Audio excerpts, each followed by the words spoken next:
Hello, this is the final group presentation for Brazil, completed by Eric, Monica, Zoe, and Christian. So, historical issues and globalization in Brazil. So, the two multinational companies that we covered are Coca Cola and Walmart.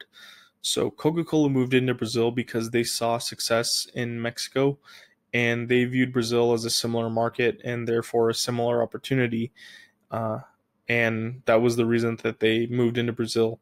Now, they had slower growth than they expected when they moved into Brazil, and that was just simply because people weren't drinking Coke. And the reason being was that economically speaking, Brazil was in a bit of a rough patch, so people didn't have cash on hand just to spend on things like Coca Cola. And luckily for Coke in the 90s, there was an economic boom in Brazil, so more people did end up getting more cash on hand and were able to buy things like Coca-Cola and, just make, just to spend on things like for their happiness and things like that.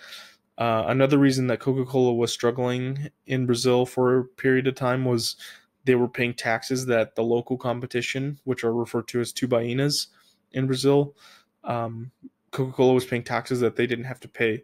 So people weren't buying their product as well as they were paying a lot in taxes, led to a lot of Coca-Cola struggles. But like I said, that economic boom in the 90s did help them, and Coca-Cola ever since then has been going very strong.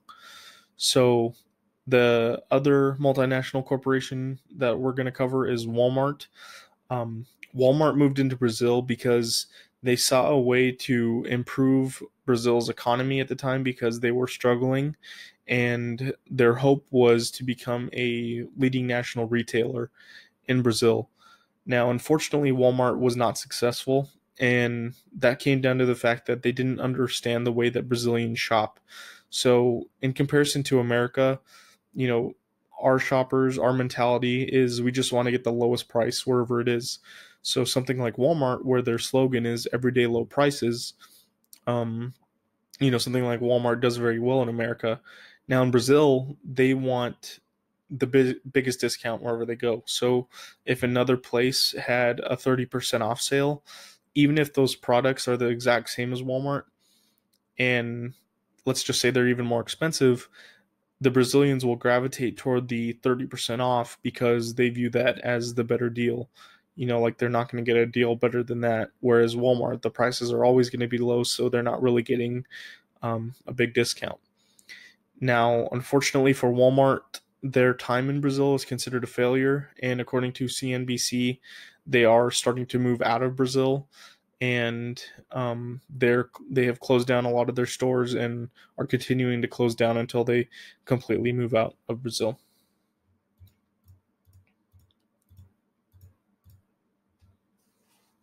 So, rule of law and ethics in Brazil. Brazil was invaded by Portugal, which is why their language is Portuguese. Brazilians speak Portuguese, and they fought in a 2-year war for their independence, in which case Brazil and Portugal both signed a treaty and um, recognized Brazil basically as its own nation. So Brazil's government is very similar to America's, and their government has three branches: the executive branch with the president, their legislative branch with their Congress, and then the judicial branch with the Supreme Court. Now, as it currently stands, Brazil's government is over centralized and it restricts economic freedom. So this hurts the ability for small businesses to kind of grow and even just start in general. And it also hurts foreign businesses from coming into Brazil and helping stimulate the economy. Now, luckily for Brazil, their current administration is taking steps to decentralize the government a bit and make it easier for businesses to prosper there. So that is good for Brazil, and it's good to see that they're taking those steps. So continuing with rule of law and ethics, the World Bank does confirm what I just said in the last slide, and according to them, starting a business is very difficult, and this is based on the uh, measurement of the taxes that you have to pay, the permits that you have to get to start a business, and registering property as well. So what you'll see is with a lot of foreign businesses, they're likely to work with local business to try and ease their transition into Brazil. So an example of this would be something like Walmart. So Walmart was buying up a lot of the uh, local grocery stores and things like that, and kind of adding the Walmart tag at the end of that, at the end of their names, um, to basically make it so they didn't have to keep building, their own locations in Brazil. Now, unfortunately, Walmart did go belly up there, so you see a lot of safeguards that were implemented because of something like Walmart. They don't want that to happen again, where a lot of the local business there is closing because the big corporation is leaving. So now it's kind of like, well, where does that leave the businesses? And another example of the safeguard, or of a safeguard to protect the small businesses, are like with Coca-Cola and the Tubainas, and how Coke, because they were a big corporation, they were paying more taxes than the local businesses there, just to make sure that Coke didn't just drive out all the local soda companies when it came into Brazil.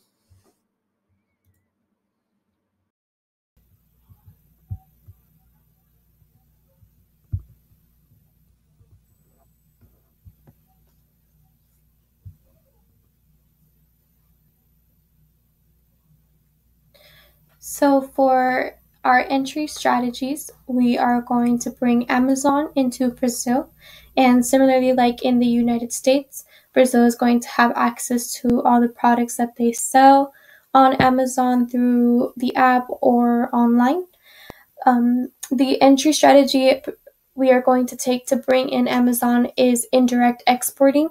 This means that they are simply going to buy products from other companies and from other places and distribute it out to the client. That makes them a distributor. There are also many pros and cons to this entry strategy.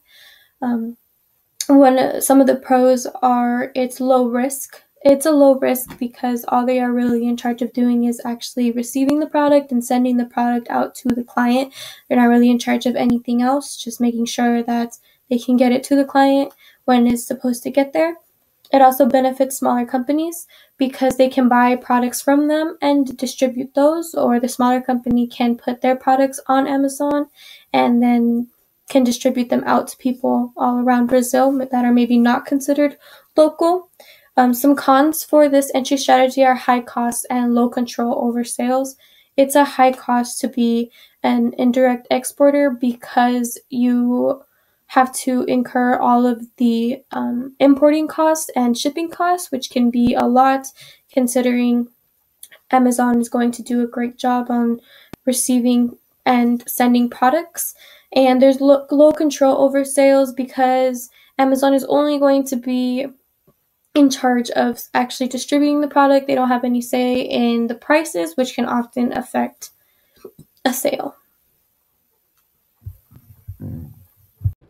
Hi, my name is Christian, and I'll be presenting my slides on Brazil. And we're going to start with the international political economy. And Brazil is one of the members of one of the World Trade Bloc organization called Mesocor, or in translation, the South Common Market. And this the World Trade Bloc organization allows South American countries like Brazil, as one of Argentina, Bolivia, and Ecuador, to be able to exchange trades, either in goods and services, or even some like any products that can be transferred between these countries. And recently they've been negotiated with the European Union. So since the Brazil economy, they're in closed trade, which they have reasons because of the financial crisis. So they're still because European Union want to open up for Brazil to be more of an open trade, so they can have more opportunities to be able to benefit within other countries such as Europe.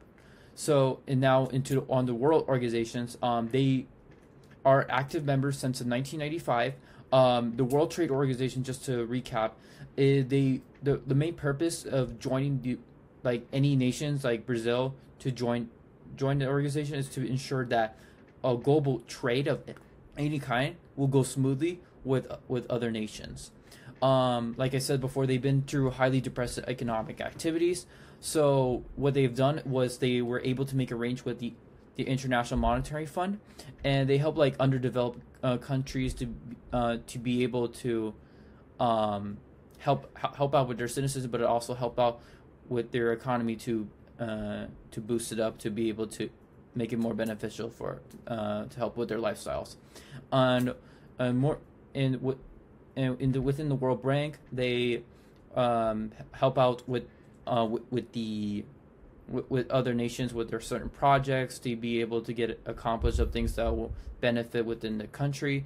And just a little quick fact from Brazil, they're one of the largest borrowers of the World Bank, and recently for the last 4 years they've been borrowing up to $17.5 billion, and it went towards their small businesses, corporations, and also for projects that they want to contribute.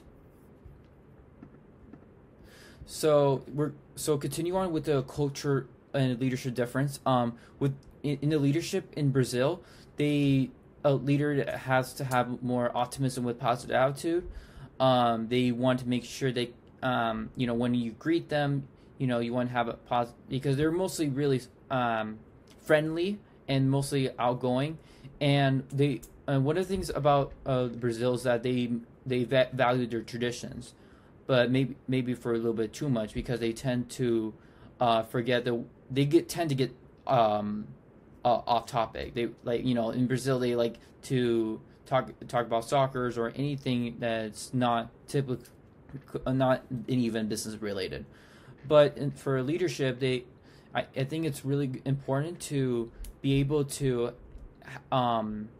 overcome what they are lacking. For example, that even in a culture of Brazil, they lack of the vision or not even thinking about their future. So what a global manager can do to make a difference is to be able to make a short-term goal by piece.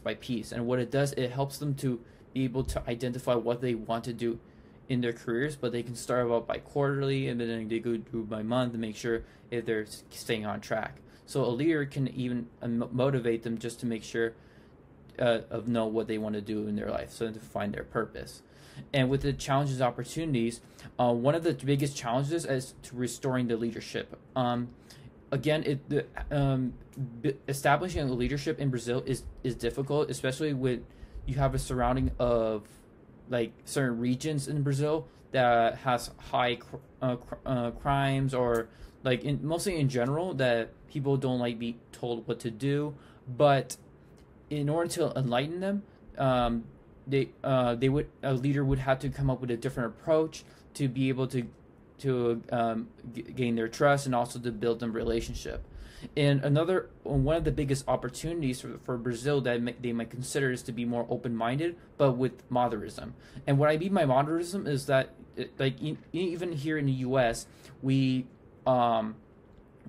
take advantage of all the tools and resources, especially within technology, which just benefits the way we communicate and the way we function as a business. So the people in Brazil, if they were able to team up with a foreigner, a business foreign that a country that is well known to be able to adapt with technology, they may even to share their resources, and as long as they can trust it with each other to be able to access the sources. Sorry. Oh, and then my slide to end it off is the trade in macroeconomics. So just a little fun fact about when exchanging to U.S. dollar when you go to Brazil. So for $1, this $1 right here, just for visual fun, it would be five reals.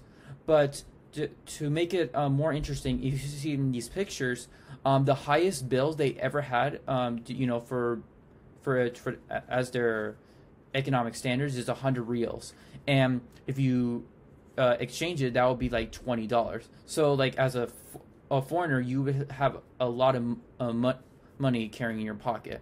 So within the exchange rates, it's getting weak because of the economic impact of the epidemic.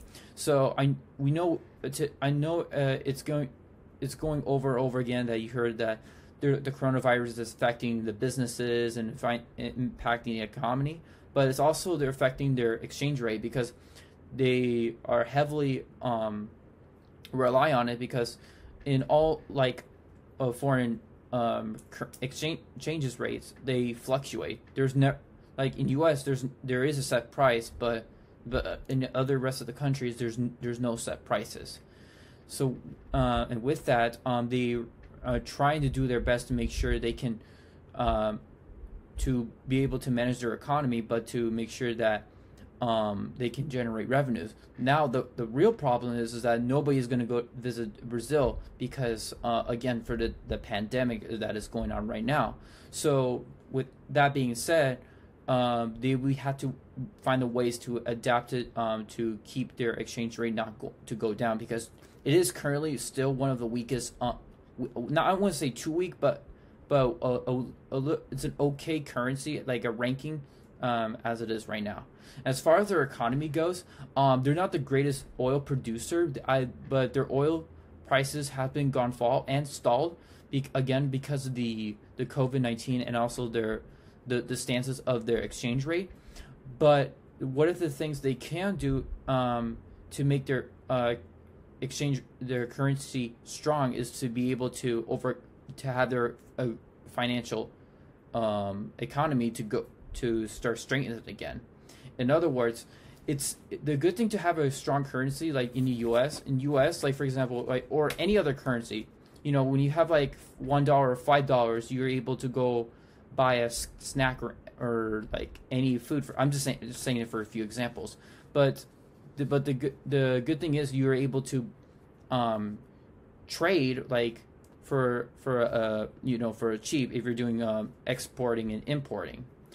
But as for the disadvantages is that with having a weak currency, it's kind of like an opportunity cost. Like what's another way to explain it?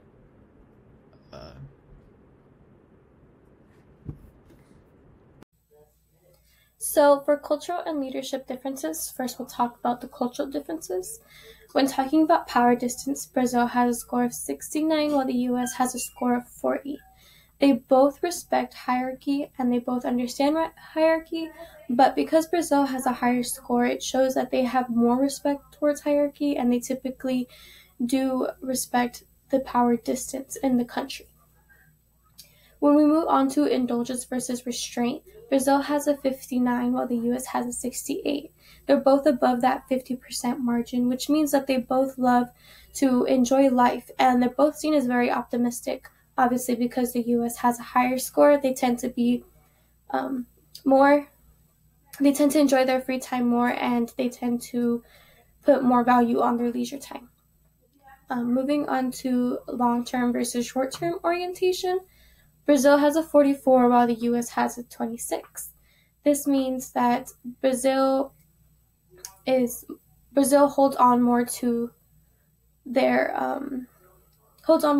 rules and they try to stick to their traditions.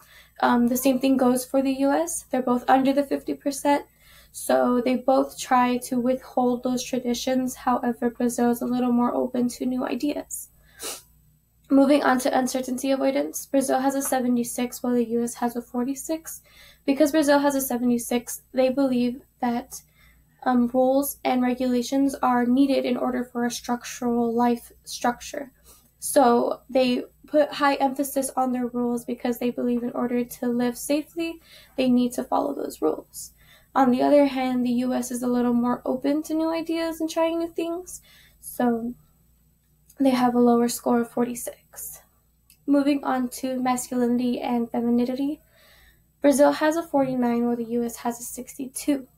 The US is seen more as masculine, which means that they want to be seen as successful, they want to achieve, and they want to be seen as winners. Brazil has a 49, which means that they're kind of in the middle. Being in the middle means that you also want to be seen as a winner, but you also have dominant traits in other stuff like the delicacy of life and caring for others. So they both like to be good at what they do, but also enjoy what they do. Moving on to individualism versus collectivism, Brazil has a 39 and the US has a 91. That's their biggest difference. They have such a big difference because they're completely different. Brazil is a collective society, which means that they're integrated to their society. So usually Brazilians are identified by their last names or their family names, and that often is how they get opportunities in the business world. On the other hand, in the US, it's more individualistic, meaning they're used to taking care of themselves. And when it comes to business, for promotions or raises, it's typically based on merit or on evidence of what one can do.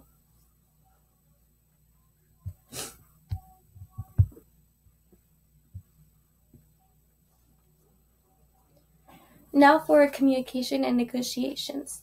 So the role of cultural differences and its effect on cross-cultural communication in this country is you really have to pay attention to what is going on verbally and non-verbally. You want to make sure you understand what is happening, because if you don't, it can cause issues. For example, the OK sign is seen rude as in Brazil, while like here in the United States, it's okay. Brazil is also a very touchy country, which means that they're used to being in close proximities of people. They like to touch people, usually during conversations, and typically that's not the same in a lot of countries. There's also an importance of the conversation or noise, meaning that Brazilians are bothered a lot by silence. So they're typically more used to loud environments. They like the loudness. They're usually loud themselves, and they do research to make sure that their conversation goes well. So for some examples of verbal and nonverbal communication and cross-cultural communication, so for verbal, they're usually very indirect and informal in terms of meetings. Brazilians believe it is okay to interrupt, unlike other countries that see it rude. Brazil doesn't find that much of a difference in it. They usually talk a lot about soccer or family and music, and they also love to praise about their country, such as their beautiful beaches, and they like to talk about how the economy is growing. Some nonverbal stuff from Brazil is they're big on physical contact. Like said before, they're very used to just hug each other, touch each other, be in that close proximity, which, can make some people uncomfortable, but it's very normal in Brazil. When talking about business meetings, if they arrive 15 to 30 minutes late, there's usually not anything bad. Here in the United States, we typically arrive 15 to 30 minutes early, while Brazilians are known for being late. They also exchange business cards, which means that they like to promote themselves. They like to show how professional they are, and they usually have business over meals.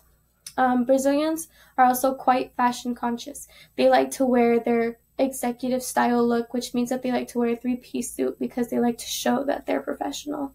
And once again, like the OK sign is considered rude in Brazil, while in other places it might be okay.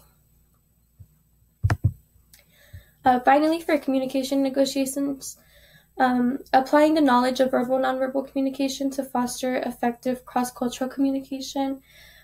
Once again, this is talking about paying attention to what is going on verbally and non-verbally. It's important to research whenever you're going to conduct a business type transaction or any type of meeting with a different country, because you want to make sure you avoid saying something rude or just misinterpreting their actions. Another thing is to know the process of communication. It takes a while for somebody to understand what is being said because of the whole process of messages being sent. There is a code sent to your brain, which is the message being received, and you really have to wait for the person receiving the message to decode it and understand. So it's okay and perfectly fine and highly considered to do is to ask questions, because you want to make sure that everybody in this transaction is understanding what is going on and they have a clear picture of what can happen and what they're getting themselves into. So one of the last slides I'll be talking about is the trade in macroeconomics. So just to start off when you exchange for U.S. dollars for Brazilian currency, it is $1 is for in Brazil it would be five reals. And a little fun fact is their highest currency of the bills is 100 reals. But if you convert it to U.S., that's a lot, like $20, and that's even for a U.S. traveler, that'll be you've been carrying a lot of money throughout your days in vacation. However, within the exchange rate, like all foreign countries, it's fluctuating. It's going up and down every time as it goes. It's like a stock market. It never has a set price. Like it'll never be the rates won't be the same. But in U.S., $1 is $1, but that just depends on the market.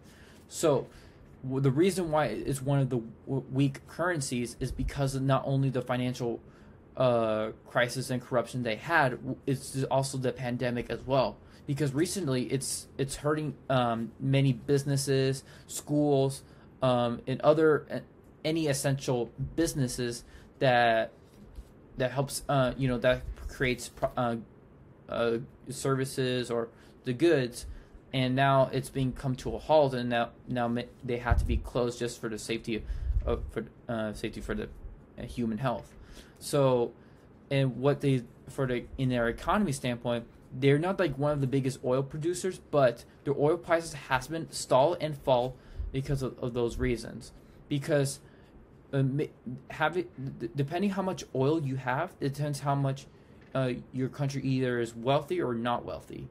But Brazil can able to overcome this crisis by able to get a support relief fund, or they can, like I said in the previous slide, they're working with the IMF and other world organizations they're part in to be able to overcome the pandemic, because they'll be able to at least to overcome the challenges they're facing. And what the reason of having a strong currency, for example, versus U.S. comparing to the Brazil, is like to buy something. Having a currency is to be able to not only buy, you can trade with money, with investors. But when you have a weak currency like Brazil, if you go to Brazil, if you live in Brazil, and the most of the goods and services will be expensive than if you're in like me in the U.S., where things is cheap, but the prices does go up based on years to come.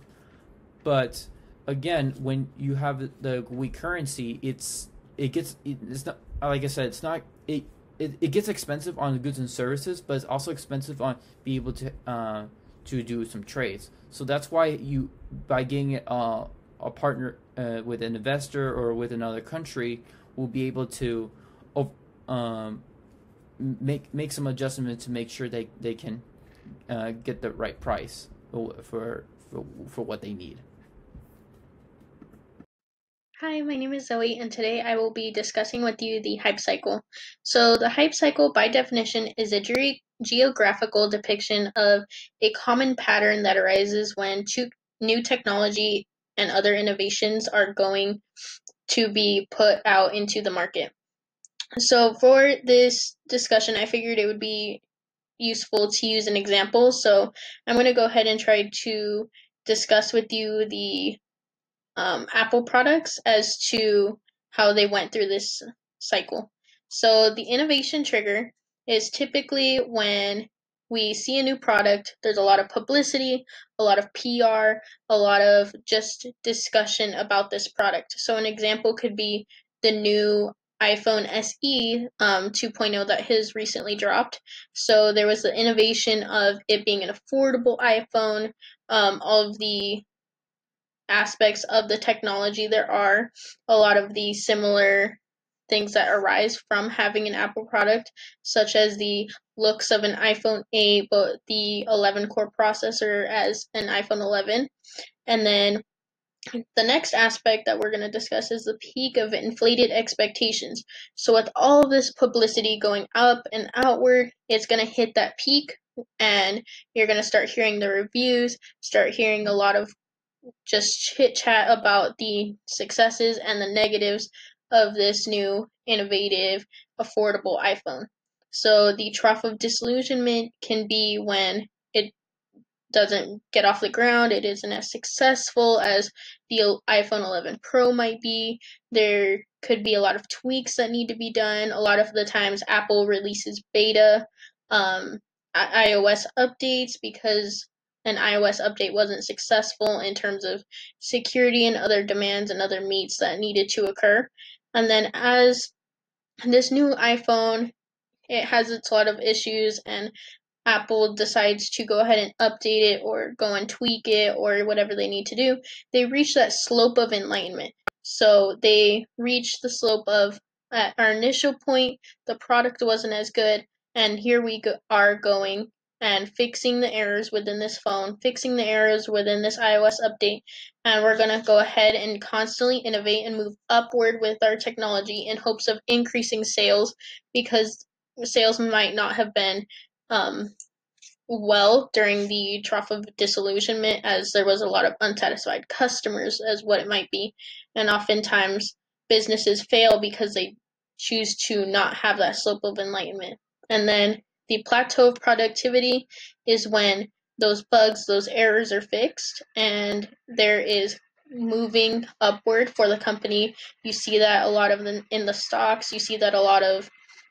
in overall how much they're producing, how much revenue they're making, a lot of for profit in that sense. So the innovation trigger is when the PR is high and a lot of things are just rolling. Oftentimes there's demo products, peak of inflated expectations. When you start getting back those reviews, whether it be successful or unsuccessful, companies will go ahead and make their moves on that and whether or not to improve. The trough of disillusionment, if the product is so bad, the company might fail during this part or not be able to innovate as much as they might because of the lack of knowledge of this product. The slope of enlightenment, they might make that change, they might not, but overall we're moving upward in the innovation curve, and that plateau of productivity is seeing this technology and being able to adapt it, making it successful and better than it might have been before. And my next slide I will discuss with you is looking forward. So our team decided to go ahead and look at Brazil as our country. So I went and found a more modernized and more